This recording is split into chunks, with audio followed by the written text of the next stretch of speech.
I don't need an intro for this. Nintendo is an awful company. They have truly become the purest form of cancer in this entire industry, and here's why. Charging $80 for a video game isn't just ridiculous, but it's dangerous. It's setting a precedent for games to cost more and more sooner and sooner. It couldn't possibly be any more anti-consumer. Nobody gives this company enough credit for how scummy they actually are and have been for years. Mario 3D World launches on Wii U for $60. Later is discounted as a Nintendo Select for $20, gets ported to Switch for $60. Donkey Kong Country Tropical Freeze launches at $50, is discounted to $20, gets ported to Switch for $60. Luigi's Mansion 2 launches on 3DS for $40 in 2013, discounted to $20 in 2016, and gets ported to Switch for $60 in 2025. I mean, what? I'm sorry, what? Are you fucking kidding me? And let's also keep in mind that all these games are over a decade old. Charging me $60 for a 12-year-old 3DS game that used to cost $20. And it's so lazily ported that the game is filled with bugs and graphical glitches. Stop buying these games. Every dollar you spend on Nintendo is just one more reason they have to charge you more for less. You buying this is telling them that I will buy this quality of a game for this price regardless of its age. So what do we have now? Well, we have a console that meets the bare minimum. 4K output. That's something I would expect standard from a console in 2016, let alone 2025. 120Hz. To be expected. Although it's nice to know that whatever power this thing is pumping, it ain't enough to do 4K and 120 at the same time. I guess we'll just have to wait another 9 years for that. A 1080p screen. Geez, I'd fucking hope so. And a few other little additions that just barely scrape the standards of today's consoles. But what about those accessories? Of course, we now have built-in game chat being accessible through the C button. With the new Switch 2 camera, you can stream your greasy face to all your loser friends over in Louisiana. But of course, a Nintendo Switch Online membership is required. So this button is completely useless unless you pay money. With a paid subscription, you get the privilege of participating in video calls featuring a shitty virtual green screen mask, 3 frames per second streaming, and only 4 minutes of latency. All for the low price of at least $20 annually and of course $50 for the Temu quality USB camera. But at the very least, now inviting friends to parties is all done on the system. No need for complicated instructions on how to use a headphone jack. Wow, it only took them 23 years. I'm glad to see people treat this like an accomplishment. But don't worry, I'm sure we can all trust that Nintendo's accessories will be made with quality components and will work flawlessly. They are the company that made these after all, and these have a long history of functioning properly, right? But now, I have a new issue. The Nintendo Switch 2 just has so many new features that have been standard for years, and the only piece of hardware I'm familiar with is this leapfrog. So how can I learn all about these new features? Well, fret not, jackass. All you need is the Nintendo Switch 2 Welcome Tour. All for the low price of $10. Wow, remember the good old days when you would get a new console and dick around with the built-in software? These types of software are so important because they'll always be the consumer's first impressions with the system. Everyone will always remember playing around with PictoChat or DSi Sound on the DS. They'll remember playing Face Raiders and collecting puzzle pieces in the Street Pass Plaza on 3DS. You'll remember screwing around in Welcome Park on the PS Vita, the Playroom on PS4 and PSVR, Nintendo Land on Wii U, and of course the most famous pack-in tech demo, Wii Sports. Such a simple and light game that is now cemented into pop culture. You just cannot think about the Wii without thinking about Wii Sports. And what did we just teach Nintendo? We just taught Nintendo that if you take a 16-year-old tech demo and cheaply repaint it with content missing at launch, then we will gladly pay $60 for it. Think about this, a free game from 2006, a $60 game from 2022. This is fucking disgusting. There is no soul behind this game. It's graphically unimpressive in both its art style and visual output. And you know what's sad? This isn't even the first time they did this. Go back to 2013 with Wii Sports Club and it's the same deal. Suddenly a free tech demo costs $50. At the very least, this game looks good. Everything about its visuals is just beautiful, and it felt good, like human beings with pulses worked on it. Jump ahead 10 years and you get this slop. So what about the Nintendo Switch 2? Does it get a tech demo? Well, the original Switch got 1-2 Switch, a $50 piece of shit that was fun one time ever, and that was when it launched and you wanted a break from Zelda. I genuinely remember the only time I had fun with this game was when everyone playing it was laughing at how stupid it was. And hey, how about a sequel? A sequel to a tech demo that takes the idea of complete garbage and asks for another $50. So how about that Switch 2? This time around, we got Nintendo Switch 2 Welcome Tour, a tech demo more focused on the hardware and teaching you what it does and how to use it. And you have to pay for it.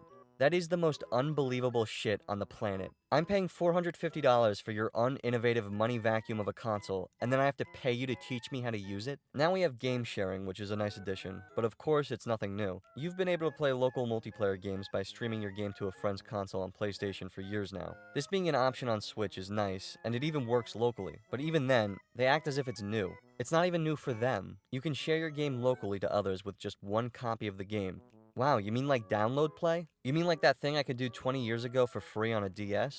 And now you get this mess. Only Switch 2 systems can share games, but both generations can receive gameplay. That's nice. Remember how the 3DS had download play with other 3DS systems and DS systems? And there was just no need for any other explanation because nothing about it was confusing? Virtual game cards are so anti-consumer, it's ridiculous. But what if digital games could be as flexible and convenient as game cards? I'm sorry, what? Yeah, I'm sitting here with my digital game library confused out of my mind. Shouldn't it be the other way around? I wish that physical games could be as flexible and convenient as digital ones. If I have 3 Switches, I can download my entire digital library on all of them and play any game at any time on whichever console I choose. What about that isn't flexible and convenient? So now, all your digital games have to be loaded and unloaded from system to system every time you want to play them. Wow, well isn't that just an absolute nightmarish headache? Imagine how much fun it'll be sitting with your systems loading and unloading different games so you have what you want on the right consoles, but not at the same time. Why not just say, we don't like people sharing accounts for their game libraries because we want to sell more copies of our overpriced soulless garbage. And you gotta love how they act as if this is a win for the consumers. You can hand over digital games to people within your family group for a maximum of 14 days, then they lose access. Are you out of your fucking mind? I'd imagine that if you're in a family group with someone, you're probably close enough to where you wouldn't mind signing into your account on their console so they can access your entire library. So this is a great way to shove monetization into one of the most basic concepts of owning software. So with that on the way, we have even more great news. Digital keycards. For select Switch 2 games, the cartridge will only hold the license for the game. If you want to actually play it, you have to download it with an internet connection. What in God's name is going on anymore? I've seen people try to defend this, saying that most people are spreading misinformation, but there is nothing to argue with. This is directly from Nintendo's website. Game key cards are different from regular game cards because they don't contain the full game data. Instead, the game key card is your quote-unquote key to downloading the full game to your system via the internet. Not DLC, not partial data, the entire full game. The game itself isn't included on the game key card. If you want to claim that this is just this generation's way of selling game cases with a download code inside, you are wrong. This is a code for a game that is staying on my console. This is a physical game card with a license on it that is the only way I am allowed to access my downloaded game. But this way, you can share digital games. Wow, so like a physical game, except there's nothing in this. That is the scenario that people are trying to defend. The scenario that Nintendo has given themselves and developers the option to have control over the license of not only your digital games, but now your physical games too. Truly incredible. Nothing is yours anymore. So the console will only have 256 gigabytes of storage, which is practically nothing in today's day and age. But make sure you reserve extra space for games because no longer will you be able to just play off the game cartridge. You'll need the space too. Stock up on those micro SD cards because Hogwarts Legacy is going to end up eating 25% of your console's storage, no questions asked. And how fun will it be to take your new game home and watch it slowly download with a slow internet connection because not everyone lives in some massive suburbia where high download speeds are the norm. This has nothing on it but a license. And although this doesn't apply to all games, there are already many that are confirmed to be using it and expect more to be on the way. Ultimately, what this tells me is that years from now, when the Nintendo Switch 2 servers are shut down, these cards will mean absolutely nothing because there's nothing on them. Generations from now, if you buy a Switch 2, there will be so many games you just can't play because you should have existed in the period of time you could download them in. This one is so frustrating. GameCube games are coming to Switch 2 only if you pay for the online expansion pack. Okay. And of course, there's going to be a Bluetooth GameCube controller released, but obviously you can still just use the Joy-Cons. But what about those triggers? Somehow we've gone yet another generation of Nintendo consoles without analog triggers. Another generation where the triggers are just buttons. So how are some games going to be played with the Joy-Cons? Because in many games like Mario Sunshine and Luigi's Mansion, both of which are being advertised, pressing the trigger all the way and pressing the trigger a little do completely different actions. Does anyone in this company communicate? Does anyone know what's going on? This is the right hand not knowing what the left hand's doing. As if you'll go as far as to make GameCube games a launch title, but still not bother using the industry standard for your controller even though the 20-year-old controller you have to reproduce has it? What? How about game upgrades? You guys like spending more money on things you already paid for? This one is so absurd I don't even know where to begin. What if, imagine this, all the poorly optimized Switch games that run at 30 FPS at best in 720p could be played normally without us making the effort to actually optimize them for the hardware they were originally developed for. And then we can charge you for it. Games will run at improved resolutions and frame rate. You mean the resolutions and frame rates they should be running at in the first place if you put more effort into properly optimizing them? I'd love to know what black magic was used that made the Thousand Year Door run at a flawless 60 FPS on my GameCube in 2004, but couldn't be used 20 years later to make its HD remaster run at a consistent 30. Maybe there just is no point in spending money optimizing games when people will just buy them anyway. And finally, the elephant in the room. $80 fucking for a video game. On no planet can you defend this. This has nothing to do with tariffs, you can come up with every excuse in the book, but on no planet in the solar system was poor old Nintendo forced to charge you $80 for a digital game and what's looking to be $90 for a physical one so they could keep their starving CEOs off the street living in a box. That is fucking disgusting. $80 for a game that is graphically less impressive than most Wii titles I can think of that are going for a similar style. That is absolutely abhorrent. Nintendo has become the illumination of the gaming industry, adopting the same ideology as them when they animate movies. How can you develop a game as cheaply and quickly as possible? Nintendo seems to love this disgustingly soulless art style that clearly requires very minimal processing power to render without much issue. You see it in Mario Kart World, you see it in Nintendo Switch Sports, you see it in Princess Peach Showtime, Mario & Luigi Brothership, and you're seeing it in upcoming games like Donkey Kong Bonanza and Tomodachi Life Living the Dream. This soulless pastel-y art style that looks like the standard for an iOS game in 2014. So unbelievably unimpressive and terrible looking. It has nothing to do with a vision or the choice of art direction. You can go for a cartoony or even cel-shaded aesthetic and still make it look beautiful. You saw it on Wii U, you saw it on 3DS, you saw it literally everywhere. This is not beautiful. This is not visually impressive, and they expect you to pay $80 for it, and pay even more for physical, which is such a scummy way of forcing players who need to save money where they can into switching over to digital. Forget DRM, digital games means no money spent on producing, no money spent on shipping, and most important of all, no commission to any retailer. Every penny going directly to the biggest pieces of shit in the industry. It seems that the full price of Switch 2 games will be either $70 or $80 digitally. But just take a look at these prices. Are you fucking kidding me? $70 for Breath of the Wild with a Switch 2 upgrade. Didn't this game come out almost 10 years ago? And now it costs more? How does that work? Tears of the Kingdom, $80. Kirby and the Forgotten Land, $80. Mario Party Jamboree, $80. I'd really love to know what makes Nintendo think Mario Party Jamboree has appreciated in value by $20 since it came out. All it needed was 3 new shitty minigames that utilize the new system's gimmicks. Maybe just develop new games for your system? Maybe when your launch lineup is a cheap-looking Mario Kart, a paid tech demo, and 3 25-year-old GameCube games, you should think more about actually developing new video games rather than selling me an 11-year-old game a third time. I've seen people post pictures like this or say that PlayStation was the first to do paid upgrades, and to that I say, yeah? Is anyone defending those? I certainly haven't seen anyone defending those. What kind of dumbass logic is that? I certainly don't like paying for cheap-looking, overpriced games anywhere. I don't like paying to play the same game again, this time with a raised frame rate cap. Nintendo doesn't need to charge $80 for Mario Kart because of tariffs. Nintendo doesn't need to charge $70 for Breath of the Wild again because of inflation. And Nintendo doesn't need to charge anything for a tech demo because something that looks like this just costs too much money to develop. They should start taking donations because the morons defending this could then just wire their paycheck directly to them instead of giving them the burden of making Breath of the Wild run in 1080p. And honestly, in today's economy, by the time you boot up your first game on this thing, you'll be refinancing your car. The console costs $450 USD, $500 for the Mario Kart bundle. Over in Japan, the base system without Mario Kart costs roughly $350 USD.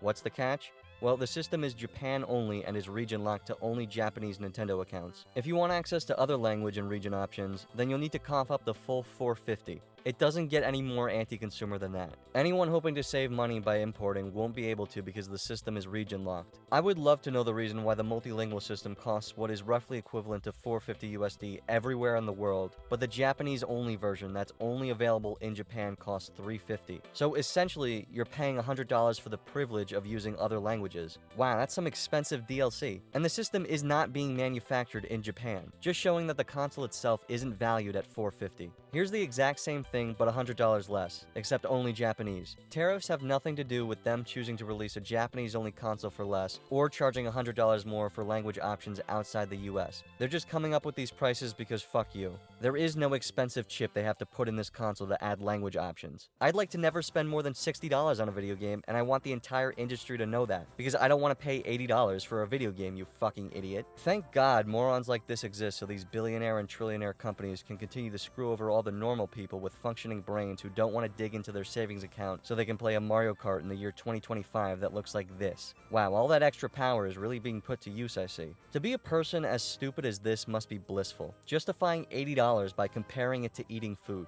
So you want to pay $80 for a game. You're cool with new big releases costing $80 fucking dollars. You would think these are like industry plants. Nintendo should just start charging $100 instead because idiots like this will find some batshit way to justify it. Just donate your money to them at this point. You can't fit their entire cock in your mouth. So ultimately, what can we do? Well, we can just simply not buy it. It's that simple. Vote with your dollar. When you give Nintendo money for a game that launches with no content or is unfinished, or for a game that's a port of a title over 10 years old that used to be $20 and is suddenly $60, or money for a game that is so poorly optimized that the absolute best you can expect is an inconsistent 30 frames per second. That's you telling them that I, the consumer, will give you money for this regardless of its quality. I will buy Luigi's Mansion 2 on Switch even though it was $20 on a 3DS and was ported with bugs and graphical oversights. I will give you $300 for a console so poorly designed that it scratches my screen when I dock it, has $80 controllers with connectivity issues that often cease to function over time, has UI that looks like someone made it in Adobe Illustrator in 9 minutes, acts as a portal to the world's laggiest and most unstable web-based online storefront, and has a library of poorly optimized games, half of which are being resold for the second or third time, and the other half comprised of cheap, soulless shovelware quality garbage with no polish, nothing memorable, and absolutely no passion or love anywhere to be found in it.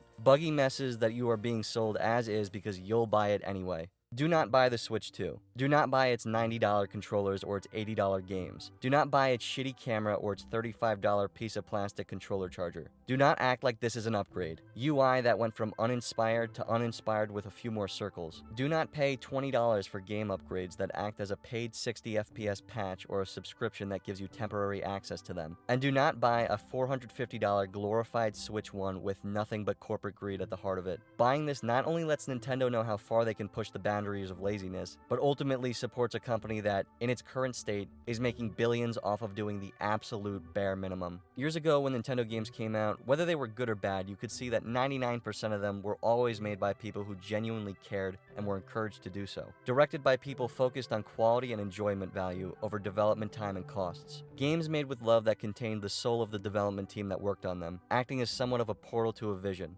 whether or not that vision is very fun.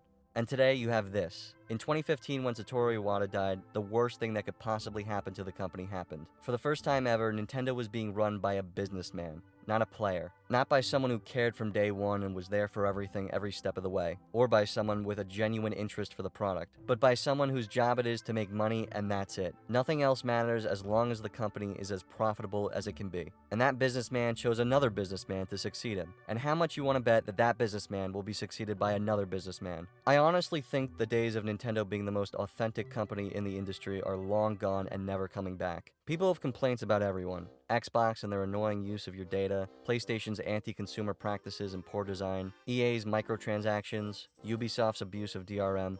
But genuinely, in complete seriousness, just ask yourself, what makes Nintendo any better than these companies? What is making Nintendo not the worst company in the industry in your mind? Because if you ask me, they've become the biggest cancer of the industry. Not only are they doing everything other companies are shunned for and more, but they're getting away with it. What is, without a doubt, the most influential video game company that has ever existed and will ever exist is setting the precedent that consumers will buy anything, and the other companies will follow. As the consumer, your voice is the most important because none of these companies would exist if you weren't giving them your money. Demand more. When so many companies are fighting for your dollar, why shouldn't they fold to your standards? When Xbox first announced the Xbox One and boasted about its online requirements, its unnecessary use of Kinect, and all the other little things that made people hate it, like the lack of being able to share your games, people made fun of them. And so did the industry. Sony famously taunted them with this short video on their website. This is how you share your games on PS4.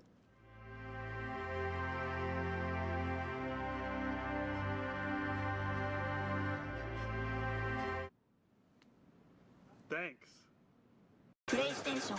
And Microsoft was spiteful. People were happy with their 360s and wanted a reason to move on to the next big thing. And no one said it better than the idiot trying to get us to buy it, Don Matrick, while trying to defend the Xbox One. Fortunately, we have a product for people who aren't able to get some form of connectivity. It's called Xbox 360. If it doesn't look good, then don't pay $500 for it. Do not support this company. Nintendo is not one of the good guys. Nintendo in its current state is the greediest, laziest, and most dangerous corporation in the entire industry. And the only thing that's going to make them change is seeing you spend your money elsewhere. So while you dipshits play your crappy platformer tech demo that costs $0.00 on that piece of shit PS5, I'll enjoy paying full price for my disabled wheelchair basketball game that utilizes the mouse function of the Joy-Con 2. This industry needs another crash like it had in 1983. Every one of these companies needs a wake-up call to start over from the ground up and remember what made their products good in the first place. Don't spend your money on soulless, overpriced garbage with zero innovation. Save your money and force the industry to do a 180. The only way to get better products is by not paying for them when they're bad. When the asking price is $450 with $80 a game, don't settle for the bare minimum. Please do not buy this product or support this company when they treat you like a walking wallet with no brains. I'm Bearman, and I've been waiting.